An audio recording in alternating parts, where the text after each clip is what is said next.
অপিচেত সুদরাচার মাম অনন্য ভাক সাধুরেব সমন্তব্যং। আচ্ছা, লক্ষ্য করুন, পুতনা যখন শ্রী গোবিন্দকে জিঘাংসার দ্বারা হত্যার জন্য গেলেন, পুতনাকে দেখার আগে গোবিন্দ চোখ মুদ্রিত করলেন, বন্ধ করলেন। কেন?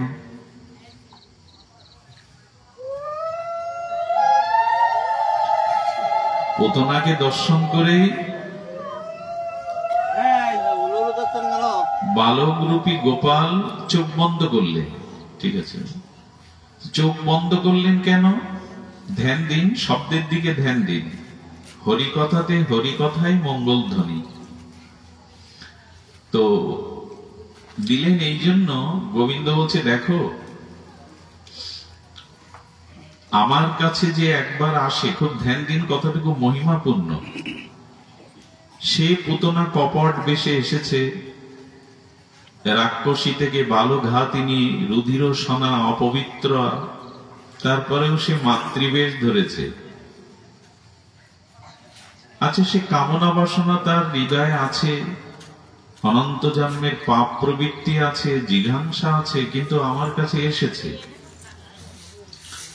তো গোবিন্দ বলছেন যে পুতনাকে দেখে তিনি চোখ মুদ্রিত করলেন। সুখদেব গোস্বামী তন্ত্রের ঝংকার তুললেন। কি ঝংকার?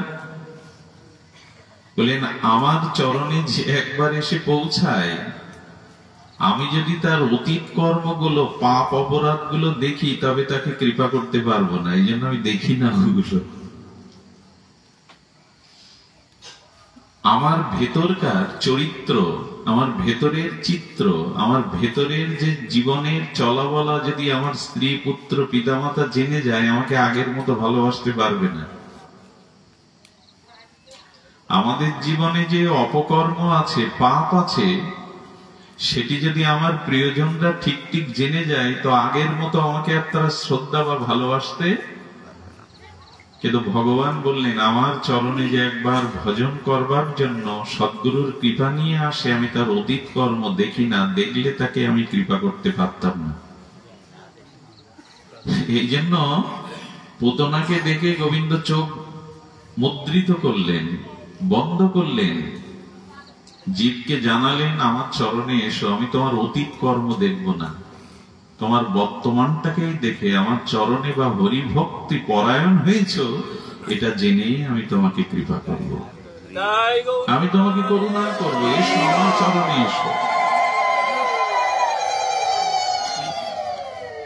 কত বড় কৃতজ্ঞ, দয়ালু, ভক্ত বৎসল ভগবান। অকাম সর্বকাম ববক্ষ কাম উদারথি, তীব্রেণ ভক্তি যোগেন যজতে পরমং পুরুষ। তোমার ভিতরে যদি কাম কামনাও থাকে, কামনা বাসনার বিষয় বিষ থাকে, বা নিষ্কামতা, আমার চরণে এসো, আমি তোমাকে পরম বিশুদ্ধ জ্ঞান ভক্তি দান করব। এটি আমাদের বড় আশার বা ভরসার কথা। অতীতে যত পাপ অন্যায় স্খলন হয়ে থাক, এবার এসো, ভগবানের চরণে এসো, তাকে কোলে তুলে নাও। হৃদয়ে বিষয় বাসনার মতো, পুতনার মতো যদি বিষও থাকে, অসৎ উদ্দেশ্যও থাকে, ভগবানের কাছে এসো, তাকে একবার তুলে নাও বুকে, বাকিটুকু তিনিই করবেন। এই জন্য বলছেন, দুর্বৃত্ত বা সুবৃত্ত বা, যে হরিনাম গ্রহণ করেছেন, শুদ্ধ ভজন গ্রহণ করেছেন, সে অতীতে যদি দুর্বৃত্তচারীও হয়, অসুরও হয়, তাকে প্রণাম করবে, কারণ অচিরেই হরিনাম ভক্তি তাকে পবিত্র আত্মা করবে। ভগবদ ভক্ত পাদম্বজ পাদকাভ্য নমস্তে যে, যৎ সঙ্গম্য সাধনাঞ্চ সাধনাঞ্চ অখিল উত্তম। ধ্যান দিন, যারা ভগবানের ভক্ত, যারা রাধারানীর নিতাই গৌরের চরণাশ্রয় করেছেন, যারা ভগবানের গোত্রে নিজের পূর্ব গোত্রকে হারিয়ে ফেলেছেন, ভগবানের দাস হয়েছেন, তার চরণ অনুচর হয়েছেন, বললেন সেই ভগবানের ভক্ত, তাদের চরণ কমলের পাদুকাকে পর্যন্ত আমি নমস্কার করি। ভরত বলছেন,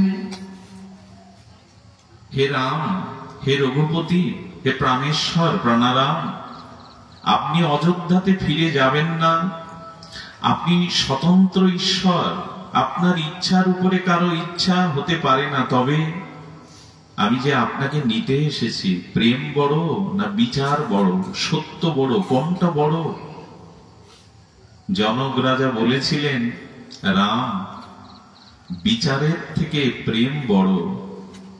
তুমি পিতৃ সত্য পালনে যথাযথ সত্যের বিচার করছো, আর ভরতের বুকে প্রেম, ভরতের চোখে অশ্রু, প্রেম বড়, বিচার বড় না।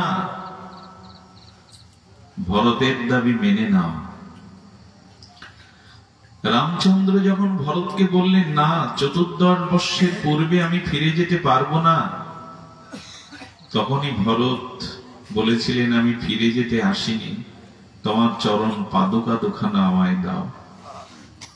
এই পাদুকাকেই আমি সিংহাসনে বসিয়ে তোমার কর্তব্য, তোমার দাস হয়ে পালন করব। তো এখানে ভাগবত কি বলছেন দেখুন, যারা ভগবানের ভক্ত তাদের চরণ কমলের পাদুকাকে প্রণাম করছেন, কারণ ভগবান ভক্তের এই পাদুকার সাহচর্য, যদি তার চরণের পাদুকাও মস্তকে নিতে পারি, শ্রদ্ধার দ্বারা প্রণত হতে পারি, তবে তার থেকে শ্রেষ্ঠ সাধনা আর অন্য কিছু নেই। বারবার শ্রী গুরুদেবের বৈষ্ণবের চরণে প্রণাম করি কেন, চরণ সেবা করি কেন? করি এই জন্য যে মহাতের চরণ বা তার পাদুকার সেবা পর্যন্ত এই সনাতন ধর্মে আছে, কিন্তু শ্রী গুরুদেবের, শ্রী ভগবানের পাদুকা আরাধনা। যাদের পিতা চলে গেছে, জন্মদাতা পিতা, তাদের একটা পাদুকা রেখে দিবেন, নিত্য প্রণাম করবেন, এর দ্বারা তার পুত আশীর্বাদ বহিঃশত্রু হতে আপনাকে রক্ষা করবে। পিতা মাতার পাদুকা, এটি সুরক্ষিত করতে হয়, এটিকে নিত্য প্রণামের আরাধনার বস্তু এগুলি। তো বলছেন যে অশেষ কল্যাণপ্রদ ভক্তের পাদুকা। আচ্ছা, আমি ভক্ত দিয়ে শুরু করলাম কেন কথা? কারণ আমার সামনে যে গ্রন্থ, সেটি বৃহৎ শ্রী ভক্তমাল। একটু ধ্যান দিতে হবে। এবার বসুন। ভক্তমাল চরিত্র কথায় আজকের আলোচনার বিষয়, ভক্ত চরিত্র গাথা। একটি কথাই পরিসরে বলে রাখি ভূমিকাতে, ধ্যান দিন। দেখুন, যেখানে শ্রীমদ্ ভগবৎ গীতার আলোচনা হয়, সেখানে পবিত্র আত্মাগণ নেমে আসেন শ্রবণের জন্য। যেখানে ভাগবত হন, সেই ভাগবত শ্রবণের জন্য দেবর্ষিপাদ নারদ, ধ্রুব, প্রহ্লাদ এদের মতো ভক্তরাই অগ্রে আসেন। যদি রামচরিতমানস বা রামায়ণ পাঠ হয়, তাহলে তার মধ্যে হনুমানকে অবশ্যই পাবেন, ভিন্ন রূপে আছেন তিনি। হনুমান প্রভুর ভক্ত সঙ্গ আর প্রভুর নামরূপ লীলা শ্রবণ করবেন বলে উনি নিত্যধামে যাননি, ভগবানের স্বরূপ ধামে যাননি। অস্বীকার করেছিলেন যে প্রভু আপনার সাথে যাব না, যেখানে আপনার কথা নেই, সাধু সঙ্গ নেই, সেখানে যাব না।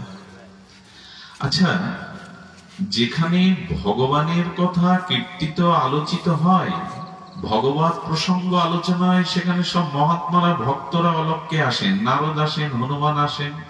কিন্তু যেখানে ভক্ত কথা কীর্তন হয়, ভক্ত চরিত্র আলোচনা হয়, সেখানে সবার আগে প্রথম সারিতে ভগবান শ্রোতা হয়ে বসে।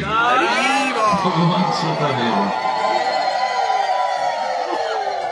ভগবানের গুণকীর্তন হলে ভক্তরা আসেন, দেবর্ষিপাদ, নারদ, হনুমান। আর যেখানে ভক্ত চরিত্র কীর্তন হয়, সেখানে সবার আগে শ্রোতা হয়ে ভগবান আসেন। তো আমরা একটু ভক্ত চরিত্রই আলোচনা করি। ভগবান সামনে এসে বসুন, শ্রোতা হয়ে যদি তিনি আসেন, তবে ভক্ত চরিত্রই আজকে আলোচনার বিষয়। আচ্ছা, ভগবানের লোকত্রিয় দিব্য চরিত্র গাথা আমরা শ্রবণ করি, আর যদি ভক্ত চরিত্র শ্রবণ করি তার মধ্যে লাভ কোনটা, বেশি বেশি কল্যাণ কোনটা, খুব ধ্যান দিতে হবে। এক একটি কথা হৃদয়ে না গেলে সিদ্ধান্তে আমরা আসতে পারবো না। যদি ভক্ত চরিত্র গুণগাথা শ্রবণ করি আর ভগবানের দিব্য নাম রূপ লীলা অলৌকিক লোকত্রিয় লীলা শ্রবণ করি, আমাদের কল্যাণ বেশি কোনটা?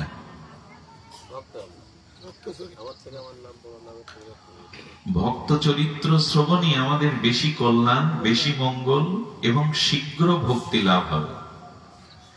তার কারণ হলো, আমি যদি ভগবান শ্রীকৃষ্ণের গিরি গোবর্ধন লীলা এখন আলোচনা করি, তো গিরি গোবর্ধন লীলা আমাদের শ্রবণাঙ্গকে আনন্দ দেবে, কর্ণকে হৃৎকর্ণ রসামৃত আনন্দ পাবো, কিন্তু ওই লীলা কখনো অনুকরণের ইচ্ছা জাগবে যে আমিও গিরি ধারণ করব? কথা বলুন। রামচন্দ্র লঙ্কা বিজয় করলেন, রাবণ বধ করলেন, ওই লীলা যদি আমি শুনি, তো ওই লীলাকে আমি অনুকরণ করতে পারবো জীবনে, যে আমি রাবণ বধ করব, সেতু বন্ধ দেব? কিন্তু যদি ভক্ত চরিত্র শ্রবণ করেন, তাহলে ভক্ত চরিত্রের সাথে আপনার জীবনের মিল আছে। তখন মনে হবে আমার মতোই তো উনি ছিলেন, আমার মতোই তো তার দুঃখ যন্ত্রণা ব্যথা, তাহলে ওনার অনুকরণটা, ওনার অনুসরণটা আপনার জীবনে এসে যাবে। এটা পরিষ্কার করি কথাটা। তুকারাম, এই ভক্তমাল সামনে আছে তো, এর মধ্যে তুকারাম চরিত্র আছে, নামনিষ্ঠ মহাপুরুষ। রামানন্দী সম্প্রদায়ের বসে বসে জয় সিয়ারাম জপ করতেন, সাধুদের নিয়ে রাম গুণ কথা বলতেন। এখন আর স্ত্রী হলো ভগবত বিমুখ। অনেক সময় স্বামীও বিমুখ হয়, শুধু স্ত্রী কেন হবে, বিপরীত তো হয়। তো ওনার স্ত্রী এত বিমুখ যে রাম নাম সহ্য করতে পারেন না, সাধু দেখলেই তার হৃদয়ে জ্বালা সৃষ্টি হয়। ওনার ঘরটা ছিল কাঠের দোতলা। এখন নিচে রাম নাম করছে বলে, স্ত্রী কাপড় কাচবে বলে পাত্র নিয়ে ওপরে গিয়ে কাপড় কাচ্ছে, কানে যাতে না যায় ওই প্রসঙ্গ। জয় সিয়ারাম জয় সিয়ারাম সাধুরা যেমন ধ্বনি দিচ্ছে, ওনার হয়ে গেছে ক্রোধ। উনি সেই কাপড় ধোয়া জল, সেই পাত্র সহ ওই জল ওখান থেকে ছুড়ে মেরেছেন ওনাদের উপরে। এই লীলা যখন শুনছি, আমারও মনে হচ্ছে যদি আমার স্ত্রীও ভগবত বিমুখ হয়, তা আমার প্রতিও তো মাঝে মাঝে এরকম আচরণ করে, মিলে যাচ্ছে কিনা। তো যখন ওইভাবে শব্দ করে ক্রোধান্বিত হয়ে জল ফেলে দিয়েছেন, যে কাপড় ধোয়া নোংরা জল, সাধুরা বলছে বাবা কি পড়লো উপর থেকে?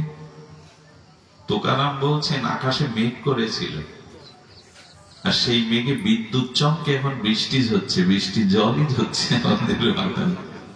আচ্ছা, এটা যখন শুনলেন, কারো স্ত্রী যদি ভগবত বিরোধী হয়, সে যদি আপনার বিরোধিতা করে, কটু কথা বলে, এই লীলা শুনলে মনে হবে নাকি আমি একটু এরকম বলি, এটা মেঘ গর্জন করেছে আর বৃষ্টি হয়েছে। বুঝাতে পারলাম না। ভক্ত চরিত্রটা আপনার সাথে মিল আছে, কারণ ভক্তদেরও অনুকূল প্রতিকূল অবস্থা, তাদেরও সংসারে দুঃখ জরা ব্যাধি কষ্ট যন্ত্রণা, এগুলো আমাদের সাথে মিলে যায়। আমি বোঝাতে চেয়েছি, ভক্ত কথা যখনই শুনবেন, দেখুন মীরাবাই তার জীবনে তিনি রানী হলেন, যুবরাজকেই তো বর রূপে পেলেন, কিন্তু না, মীরাবাই রাজরানী হলেও তিনি কখনো রানাকে, তার পতিকে মেনে নিতে পারেননি। তো তাহলে মীরা বিবাহ করলেন কেন? মীরা তো বলেই দিতে পারতো, গিরিধারী আমার পতি, আমি অন্য কোন পুরুষকে জীবনে কখনো ভাবতে পারবো না, বিয়ে করলে কেন? ভক্তকে জানানো হচ্ছে যে ভক্তের চরিত্র এরকম বিপরীত প্রতিকূলতা থাকে, তবু ভক্ত কি করে ভক্তি পেয়ে নিজেকে কল্যাণ করতে পারে শেখো। ভগবানের চরিত্রে এটা নাই, ভক্ত চরিত্রেই এটা আছে। তো বিবাহ যখন হয়ে গেল, মীরা কিন্তু মন গিরিধারীকে ছাড়া কাউকে দিতে পারেনি, স্বপ্নও দিতে পারেনি। দেখুন একটা কথা বলি, যদি সত্যি ভক্তি লাভ করতে হয়, ভক্ত হতে হয়, তবে শ্রীগুরু চরণ আশ্রয় পূর্বক যারা ভজন করছেন, একটা অনুরোধ করি, কথাটা লিখে নেন, খুব কাজে আসবে। যদি জীবনে ভগবত ভক্তি আর আপনি ভগবত চরণ আশ্রয় করে থাকেন, তবে সমস্ত পরিস্থিতিতে, সমস্ত ঘটনায় একথা বলতে শিখুন, প্রভু তোমার ইচ্ছায় পূর্ণ হোক, আমার নিজের কোন ইচ্ছায় এমন হলো কেন, এমন হবে কেন, এমন হওয়া উচিত ছিল না, আমার জীবনে কেন এগুলি আসছে, একথা ভক্তের কথা নয়। প্রভু তুমি যা বোঝো ভালো, আমার জীবনে তাই করো। যদি অপমান দিয়ে আমার কল্যাণ হয়, কলঙ্ক দিয়েও কল্যাণ হয়, যদি দারিদ্রতা দিয়ে ভিখারি করেও আমার কল্যাণ হয়, অর্থাৎ আমি প্রেম ভক্তি লাভ করে জন্ম মৃত্যু থেকে চির কল্যাণ লাভ করতে পারি, তুমি তাই দাও। মীরা বলছে আমি বিপরীত স্বামী পেয়েছি, এ স্বামী চাইনি, গিরিধারী তোমার প্রতি, তবে সংসারে যখন এসেছি, বিবাহ যখন হয়েছে, প্রভু এটাও তোমার ইচ্ছা। ভক্ত চরিত্র শুনতে হয় কেন? কারণ আমাদের সাথে ভক্ত চরিত্রের মিল আছে, তাদেরও অন্তরায় আছে, বাধা আছে, অপমান আছে, দুঃখ আছে, যন্ত্রণা আছে, তবু এর মধ্যে থেকে তারা কি করে গোবিন্দ দুর্লভ চরণ পেয়ে ধন্য হয়েছেন, প্রেম পেয়েছেন, এই চরিত্র কথাটা ভক্তের মধ্যেই আছে, এই জন্য মিলে যায় আমাদের জীবনের সাথে। একটা কথা বলি, ভক্ত আমরা তখনই হব, ভক্তি আমাদের জীবনে তখনই প্রকট হবে, যখন যুধিষ্ঠিরের মতো ভাবতে পারবো। দ্রৌপদীর বস্ত্রহরণে যুধিষ্ঠির স্থির, ভীম, অর্জুন তাদের গাত্র দাহ হচ্ছে, দাদার দিকে তাকিয়ে আছেন, একবার আদেশ দাও, বিশ্ব বিদীর্ণ করে দিতে পারে অর্জুন, স্থির। বনবাসে যখন যাচ্ছে তখনও স্থির। ভাই মারা যাচ্ছে পেছনে, একবারও ফিরে তাকাচ্ছে না, মহাপ্রস্থানের পথে যুধিষ্ঠির। দ্রৌপদী পড়ে গেল, ভীম অর্জুন পড়ে গেল, একবারও তাকাচ্ছে না। এর কারণ কি জানেন? যুধিষ্ঠির জীবনে বলতে পেরেছিল, প্রভু সব তোমার ইচ্ছা, আমার ইচ্ছা বলে জগতে কিছু নেই, তুমি যা কল্যাণ মঙ্গল তাই আমার জীবনে, সবই তো তোমার। তো সবই যদি তোমার, তাহলে তুমি আমার জন্য যা করছো তা আমার মঙ্গল। এই ভাবনাটার জায়গায় আসাটাই ভক্তের লক্ষণ। আমার কেন এমন করলে, প্রভু এমন কেন হবে, এটা ভক্তরা বলেন না।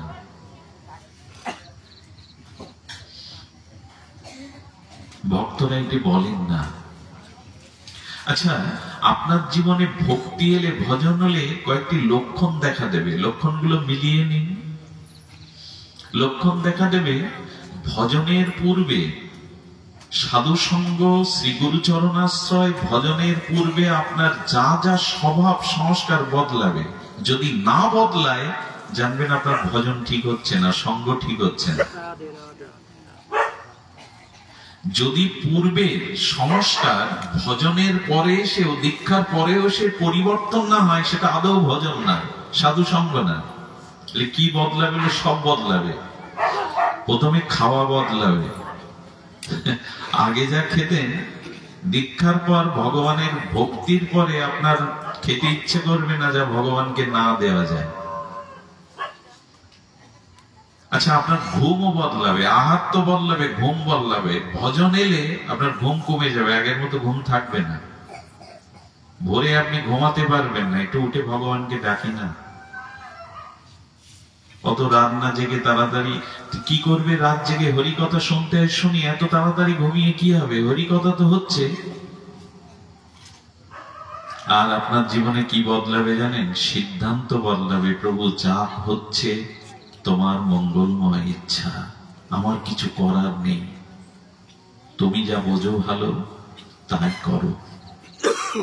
রামচন্দ্র বনবাসে যাচ্ছেন, তাকে একজন প্রশ্ন করেছেন, প্রভু আপনি হাসি মুখ নিয়ে কেন যাচ্ছেন? আপনার পিতা মারা যাবে, অযোধ্যার মানুষের মনে আগুন লেগে যাবে, আপনার একবারও কষ্ট হচ্ছে না যে রাজমুকুট মস্তকে অভিষিক্ত হওয়ার দিন আপনি বনবাসে যাচ্ছেন? রাম বললেন, না, আনন্দ হচ্ছে। কেন আনন্দ হচ্ছে শুনুন। ভগবান মর্যাদা পুরুষোত্তম জগৎকে শিক্ষা দিচ্ছেন, পরিস্থিতিকে এভাবে মানতে শেখো, তাহলে আর মানসিক রোগ হবে না, চিন্তায় নিজে শেষ হবে না, পরিস্থিতিকে মানতে শেখো। রাম ভগবান বললেন, আপনারা যারা তীর্থে যান, বৃন্দাবনে, নবদ্বীপে, গয়া, কাশীতে, মানে ধর্মশালায় উঠতে হয় কিনা, আমাদের ধর্মশালাতে তো উঠতে হয়, তো ওখানে 2-4 দিন থেকে যখন অন্য তীর্থে যান, তখন এই ধর্মশালা ছেড়ে দেওয়ার জন্য কি কারো কষ্ট হয়? মানে যে ঘরটাতে থাকেন তীর্থে গিয়ে, যে ধর্মশালায় আমরা থাকি, ওটা ছেড়ে দিয়ে চলে যেতে গেলে কি কষ্ট হয়? মথুরায় যেতে গিয়ে 2 দিন ট্রেনে ছিলেন, ট্রেনটা ছেড়ে দিতে কি কষ্ট হয়? রামচন্দ্র বললেন, এই সংসার, এই ঘর হলো ধর্মশালা, আমার আগে এখানে আর কেউ ছিল, আমার পরেও এখানে কেউ থাকবে, এটা ধর্মশালা, তো ধর্মশালা ত্যাগ করে যেতে তো কারো কষ্ট হওয়ার কথা না। যিনি ঘর ছেড়ে বনে যাচ্ছেন, তার অনুভূতি এই যে ধর্মশালা ছেড়ে দিতে কারো কষ্ট হয় না। রাম ভগবান বলছেন, আর আমার 4টি মঙ্গল হচ্ছে, মঙ্গল কেন লুটে নেব না? কি মঙ্গল? বলে, আমি পিতার সত্য পালন করতে পারছি, মা কৈকেয়ীর ইচ্ছা পূর্ণ করতে পারছি, মাকে সুখী করতে পারছি, আর জঙ্গলে গিয়ে, তপবনে গিয়ে ঋষি মুনিদের আমি সান্নিধ্য পাবো, তাদের কৃপা পাবো, তো এতগুলি কল্যাণ আমি পাচ্ছি, আর আমার প্রাণের ভাই ভরত রাজা হবে, এটাই আমার আনন্দ। এরকম ভাবা যায় তো? বলে, ভক্তি থাকলে ভাবা যায়, প্রকৃত ভক্ত হলে এটা ভাবা যায়। আরে নাম সিদ্ধ মহাপুরুষের ঘরে আগুন লেগেছে, তো উনি সিদ্ধ মহাত্মা সাধু, এই জন্য বসকা টসকা যা ছিল ব্যবহার, কেউ কেউ গিয়ে ওগুলো বাইরে আনার চেষ্টা করছে, সাধুর উপকার করছে। সাধু করেছে কি, ওই দাও দাও করা আগুনের মধ্যে যা বেঁচে বাইরে এনেছে, ওটাও ছুড়ে ছুড়ে ওর মধ্যে দিচ্ছে। বলে, বাবা ছুড়ে দিচ্ছেন? বলো, ভগবান অগ্নি তো দেবতাদের পুরোহিত, তো ভগবান অগ্নি রূপে আমার ঘরে এসছে, সব নিতে এসছে, যেমন এটুকু বাদ রাখবো কেন, ওটুকু দিয়ে দিই। আচ্ছা, এদের কে দুঃখ দেবে বলুন তো? এদের কে কষ্ট দেবে? এদের কোন কর্মফল এদের কষ্ট দেবে? কতগুলো বলছি বটে, মেনে নেওয়ার নামই হলো ভজন। ভজন মানে শুধু বাইরের সাজ পোশাক না, এগুলি যেদিন মেনে নিতে শিখবো যে ভগবানের সব ইচ্ছাই কল্যাণকর। আপনাদের মনে হতে পারে, মঙ্গলজি সব ইচ্ছাই কি কল্যাণকর? সময়, ইতিহাস একদিন বলে দেবে, আজকে যেটা ঘটছে সেটা ঘটা উচিত ছিল, সেটা কল্যাণের জন্যই ঘটেছে। আজকে যে পরিস্থিতি ঘটছে বলে আমরা মনে করছি, এটা একদিন আপনিই বলবেন যে এই পরিস্থিতির প্রয়োজন ছিল। ভগবান নিষ্প্রয়োজনে কোনো কিছু ঘটান না, আর আমরাও কোনো কারণ ছাড়া কোনো কিছু ভোগ করি না, কোনো কারণ আছে। এই জন্য অনুরোধ করব, ভাবনাটা এমন করে, আরে পাওহারি বাবা গোটা কম্বল আর ঘটি বাটি ছাড়া তো কিছু নেই।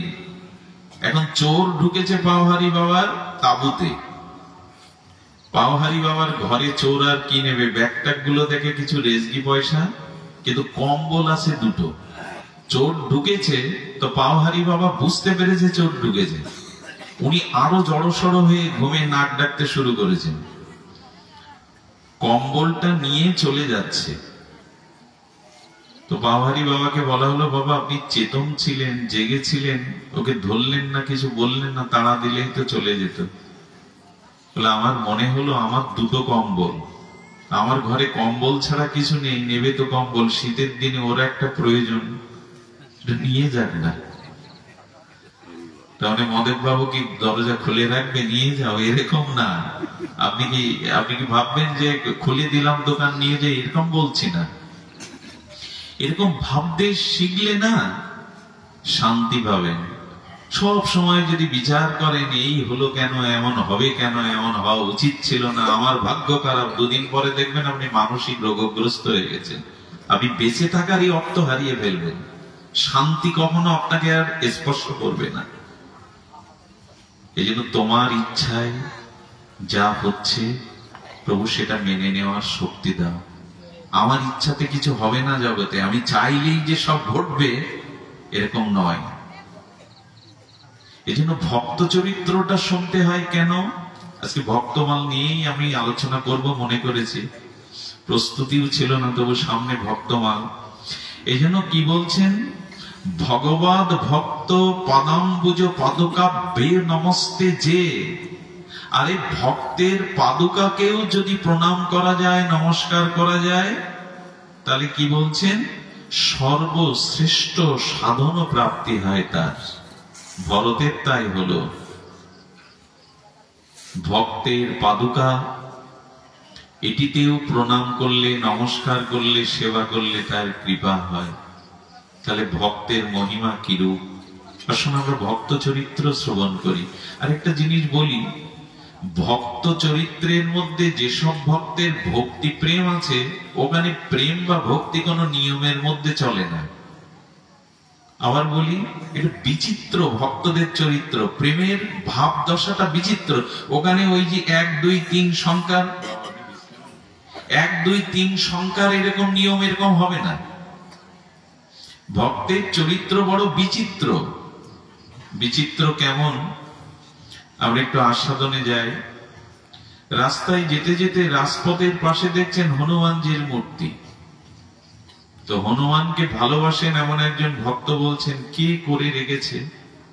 আরে রৌদ্র লাগছে, বৃষ্টি লাগছে, কত তাপ লাগছে, যখন শীত আসবে, শীত লাগবে, ও টিন টিন এনে ছাউনি দিয়ে দিয়েছে। যে ছাউনি দিয়েছে, খড় একটু পাতা টাতা দিয়ে এঁটে দিয়েছে, যিনি মূর্তিটা করেছিলেন তিনি এসে বলছেন, কে আবার এরকম করতে গেল, ভেঙে ফেলেছে। এই ছাউনি দেয় আর ও ভক্ত এসে ভাঙে। এখন দুজন দুই সময় এসব করে, একদিন একত্রিত হয়ে গেছে, ঝগড়া বাঁধিয়েছে, হাতাহাতি। আরে আমি আমার হনুমানজিকে এভাবে রেখেছি, তাতে তুমি এভাবে পদ্মা দিচ্ছ, তুমি এভাবে চাল করছো, তুমি এভাবে পাতা দিয়ে ঘিচ্ছ কেন? বলে রৌদ্র লাগবে না, তাপ লাগবে না, বৃষ্টি লাগবে না হনুমানজির গায়ে। বলে যদি আগুন লাগে তো তুমি এখানে দাঁড়িয়ে থাকবে নাকি? আগুনের তো তাপ লাগবে, এই জন্য আমি ওসব দেইনি। দুজন হনুমানকে ভালোবাসে বলেই তাদের ভালোবাসার অনুরাগ থেকে কথা বলছে। আরে যদি পথের ধারে কেউ আগুন জ্বালিয়ে দেয়, হনুমানজি আমার প্রিয় পরম কি পুড়ে মরবে? দেখে আমি এসব ঝামেলা রাখবো না। এই হাতাহাতির পর্যায়ে হনুমান প্রকাট হয়ে গেছে। আচ্ছা, এগুলো কোনো বিধিতে আছে? ভক্তের চরিত্র বড় বিচিত্র, প্রেমের ভাবনা বড় বিচিত্র, ওটা নিয়ম বেদে, গোয়াক বেদে হয় না। হনুমানজি প্রকাট হয়ে গেছে, বলো বিচার করেন। প্রভু আপনার ভক্ত, ও বলছে আস্বাদন দিতে, ও বলছে না। হনুমান তখন বলছেন, এক কাজ করো, তোমরা দুজনেই ভালোবাসো, তো আমার প্রীতির জন্য, আমাকে ভালোবাসার জন্য যখন তোমরা এই ব্যবস্থা করেছে, তবে 6 মাস 6 মাস তোমাদের দুজনের ইচ্ছা পূর্ণ হোক। 6 মাসে ছাউনি থাকবে, 6 মাস থাকবে না। আর শোনো, তোমাদের ভয় নেই, 6 মাস আমি তোমার কথা মতো রৌদ্র ঝড় থেকে বাঁচবো, আর যদি এর মধ্যে আগুন লাগে তো আমি দৌড়ে পালাবো, তোমার চিন্তা নেই, আমি পুড়ে মরবো না, দুজনের ইচ্ছাই পূর্ণ হোক। আচ্ছা, আমরা সকলে ভগবানকে ভজনা করি, ভগবান কাকে ভজনা করে? খুব কঠিন, ওনার সামনে কথা বলাটা খুব ভয় হয়। উনি সিদ্ধান্ত জানান তো, তবু স্নেহের পাত্র, উনি ক্ষমাশীল দৃষ্টিতে দেখেন। ভগবান কাকে উপাসনা করেন? আপনাদের কাছে উত্তর চাইছি। কিন্তু আপনারা বিজ্ঞ শ্রোতা, আপনারা ভজনশীল শ্রোতা, শাস্ত্র জানেন। আমরা ভগবানের উপাসনা করি, কিন্তু ভগবানও একজনের উপাসনা করেন। তার ছোট্ট একটা চরিত্র আপনাদের জানা, একটু স্মরণ করিয়ে দিয়ে ভালো লাগবে। আপনারা জানেন, রাবণের থেকে শত শক্তিশালী তার একটা ভাই ছিল পাতালে। তার নাম কি? হৈরাবণ। মহিরাবণ না, হৈরাবণ বলে। কি মহিরাবণ বলতে পারে? ওনার শক্তিটা ছিল রাবণের থেকে আরো, উনি পাতাল প্রদেশের রাজা। তো রাবণ যখন কুম্ভকর্ণ হারালেন, ইন্দ্রজিৎকে হারালেন, উনি একটু শক্তিহীন হয়ে হৈরাবণকে স্মরণ করলেন।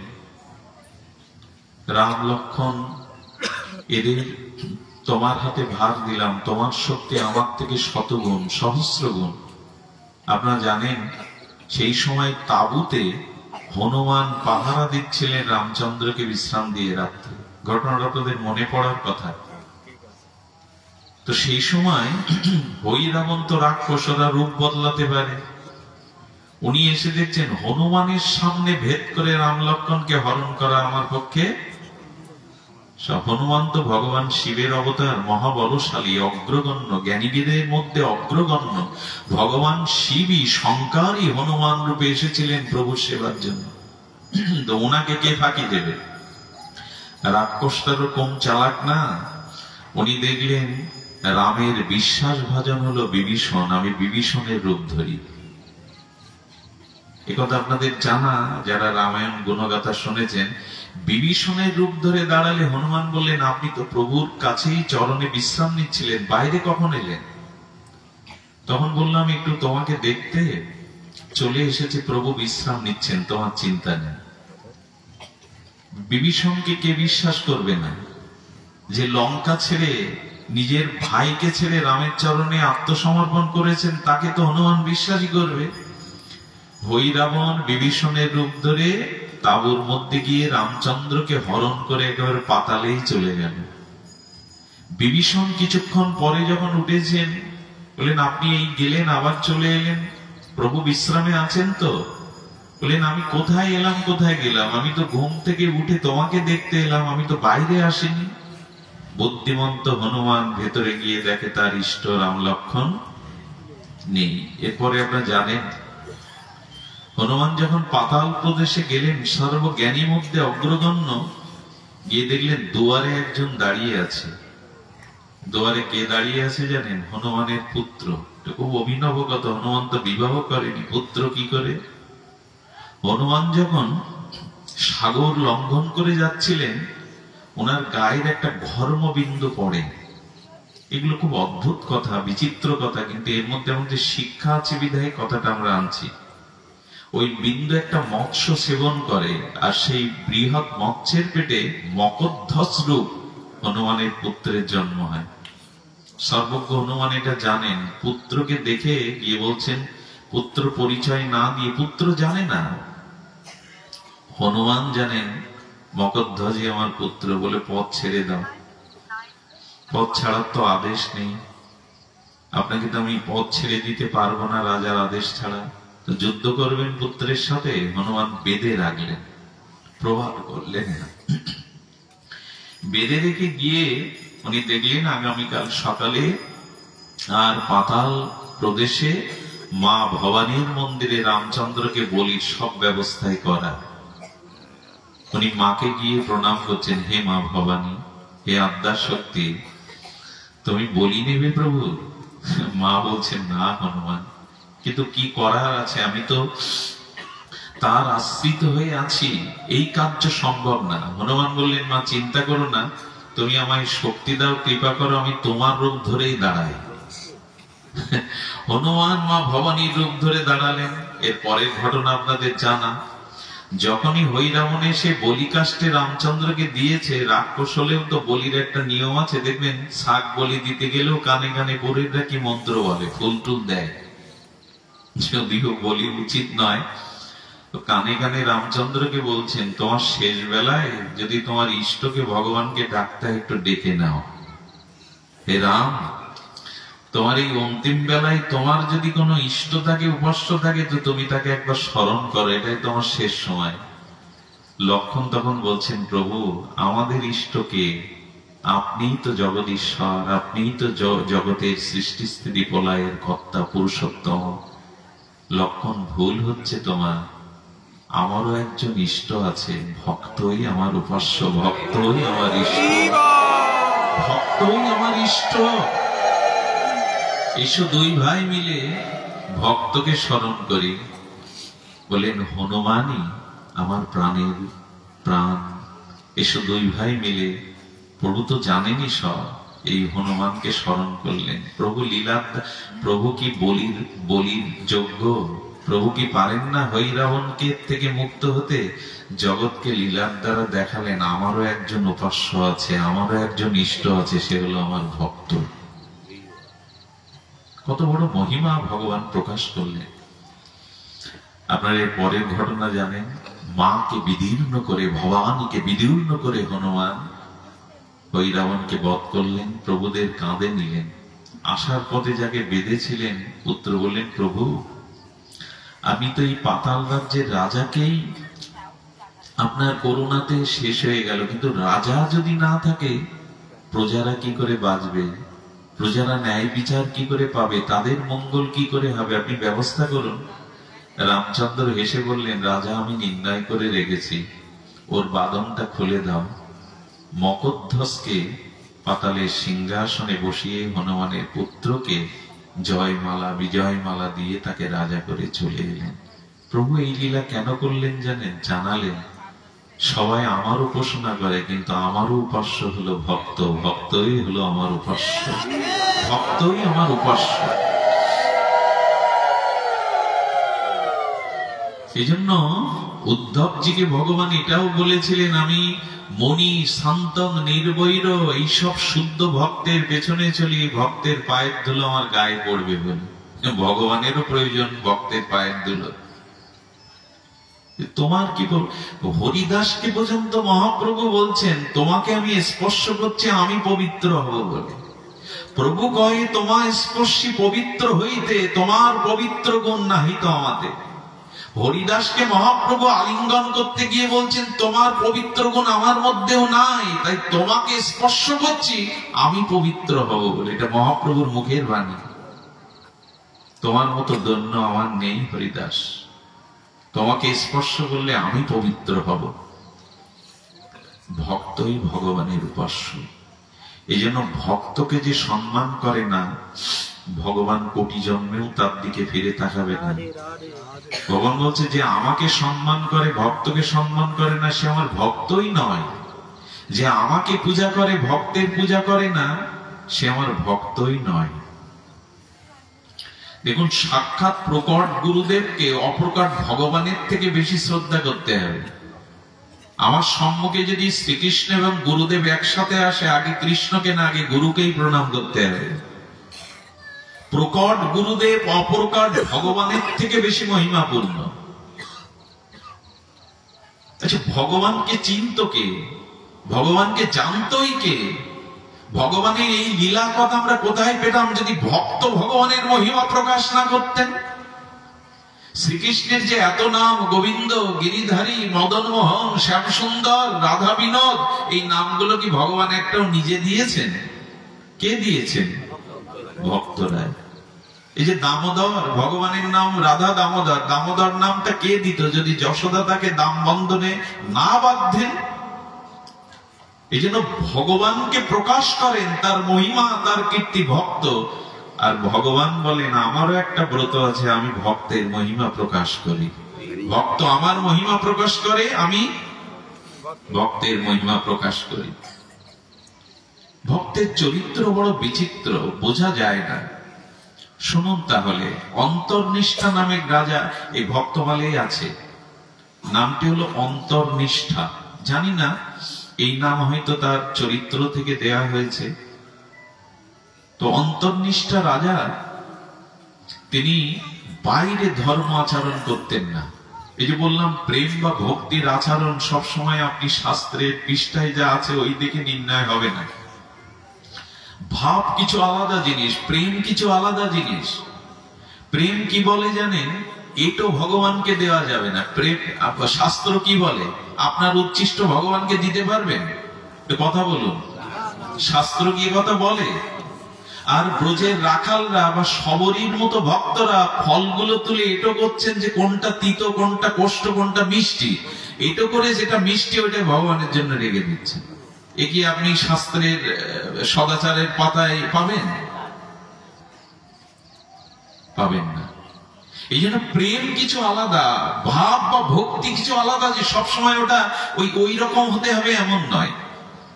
তো উনি মনে মনে রঘুপতি রামচন্দ্রকে নিত্য নিরন্তর সর্বেষু কালেষু স্মরণ করেন। কিন্তু স্ত্রী দেখেন এই রাজা ভগবত বিমুখ, হরিনাম বিমুখ। মনে মনে রানীর ধীরে ধীরে অশ্রদ্ধা হতে লাগলো। রাজা তো সাধুসঙ্গ করে না, হরিনাম আশ্রয় করে না। কিন্তু কতদিন আর ভেতরের ভাবকে চাপা রাখা যায়? আগুনকে, ধোঁয়াকে, পাপকে কতদিন চাপা রাখা যায়? প্রেমকে বেশি দিন চেপে রাখা যায় না, প্রকাশ হয়ে পড়ে। তো উনি শুয়ে আছেন শয্যায়, রানী দেখছে মধ্যরাত্রে রাজার মুখ দিয়ে এক দিব্য ধ্বনি উচ্চারিত হচ্ছে, হে রঘুনাথ, কবে আমায় তোমার কাছে নেবে? হে রঘুনাথ, কবে আমায় তোমার কাছে নেবে? বলছে আর চোখ দিয়ে প্রেমশ্রু ঝরছে, এবং সমস্ত লোমকূপ গুলো কাঁঠালের কাঁটার মতো অষ্টসাত্ত্বিক বিকারে খাড়া দিচ্ছে। শ্বেত, কম্প, পুলো, অশ্রু, এই ভাব। রানী শাস্ত্র পড়া মানুষ, রানী ভজন করে, রানী দেখছে এটা মহাপুরুষের ছাড়া এ লক্ষণ তো। আর মুখ দিয়ে কি অপূর্ব ধ্বনি, হে রঘুনাথ, কবে আমি তোমার হব? কবে আমায় তুমি চরণে নেবে? রাজার অশ্রু, পুলক, শ্বেত, কম্প, এই ভক্তি ভাব, বিভাব, অনুভব দেখে রানী নাচতে লাগলেন, গড়াগড়ি দিতে লাগলেন। আমার প্রতি অন্তরে এতটা প্রভুকে ভালোবাসে, আমি তো জানতাম না, কোনোদিন বিচার করিনি। উনি 3টে স্নান করলেন, ঠাকুর ঘরে গিয়ে মঙ্গল আরতি দিলেন, আর সেই মঙ্গল আরতির প্রদীপেনে স্বামীকে জাগিয়ে, স্বামীকে প্রদক্ষিণ করে স্বামীকে আরতি করছে, ঝরঝর করে কাঁদছে। ওগো, একটা জিনিস বলি, কে কতটুকু ভগবানের ভজন করে চিত্ত শুদ্ধি করেছেন, বা আপনার ভক্তি কতটুকু এগিয়েছে, আমি একটা মাপকাঠি বলে যাই, এখনই আপনি বুঝতে পারবেন আপনার স্তর কতটুকু। সেটা হলো, যে যত বেশি ভগবানের লীলা, ধাম, গঙ্গা, যমুনা বা ভক্তের স্বপ্ন দেখে, আন স্বপ্ন দেখে না। স্বপ্ন দেখলেই কোনো ভগবানের লীলা দেখে, ধাম দেখে, ভগবানের রূপ দেখে, বৃন্দাবন দেখতে থাকে, যমুনা দেখতে থাকে, গঙ্গা দেখতে থাকে, জানবেন তার চিত্ত শুদ্ধি হয়ে অনেক উপরে উঠেছে। স্বপ্নই বলে দেয় আপনার মনের স্তর কতটুকু। কারণ যারা অনন্ত জন্ম ধরে, যাদের ভিতরে যেরূপ সংস্কার, যেরূপ ভাব, স্বপ্নেতে তাই প্রতিভাত হয়। রূপ সনাতন 2-4 দণ্ড বিশ্রামে যেতেন, স্বপ্নের মধ্যে তারা রাধা মাধবের লীলাই দেখতেন, অন্য কিছু না। আপনার স্বপ্ন যেমন হবে, স্বপ্ন বিজ্ঞান বলছেন আপনার ভেতরের ভাব ঠিক তাই হবে। এই জন্মে না হোক, অনন্ত জন্মে সংস্কার ভাব প্রতিভাত রূপে, স্বপ্ন রূপে তার প্রতিচ্ছবিটা প্রকাশ হয়। এজন্য যারা খুব হরিনাম পরায়ণ, যাদের চিত্তটা নিষ্কপট, এরা খুব সত্য স্বপ্ন দেখে, ভগবানের লীলা, ধাম এগুলি দেখতে থাকে। তো উনি ওই ভেতরে যখন ওইভাবে স্বপ্নের মধ্যেই, হা রঘুনাথ, কবে আমি তোমার হব, কবে তোমায় চরণে নেব। রানী স্তুতি করছে, প্রণাম করছে, দেখে বলছে, রানী, তুমি তো আমাকে মনে একরকম অপ্রসন্নই থাকো, আজ কেন এত প্রসন্ন? ক্ষমা করে দাও, আমি বুঝতে পারিনি তোমার হৃদয়ে এতটা প্রেম ভক্তি তুমি গোপনে লুকিয়ে রেখেছো। কেন, কি হয়েছে? লোকাল স্বপ্নের মধ্যে তুমি কাঁদছো, এক অপূর্ব জ্যোতি তোমায় ঘিরে ধরেছে, তুমি বলছে, হে রঘুনাথ, কবে তোমার করবে আমায়, কবে তোমার চরণে আমি যাব? ও, কাল স্বপ্নের মধ্যে আমি এটা বলেছি বুঝি? বলে, রানী, তবে শোনো, প্রাণ যদি কারো বাইরে চলে আসে একবার, সে দেহ আর থাকে না। প্রাণ বাইরে এলে আর জীবন, বাইরে এলে আর দেহ থাকে? যেই বললেন, যখন সেই ভেতরের প্রেম বস্তু বাইরে প্রকাশ হয়েছে, তখন আর এর দেহ থেকে লাভ কি? রাম বলে পড়লেন, দেহ ত্যাগ করলেন। এর কিরূপ ভক্ত! প্রাণ সেই ভগবানের ভক্তিকে প্রাণ রূপে ভেতরে লুকিয়ে রেখেছেন।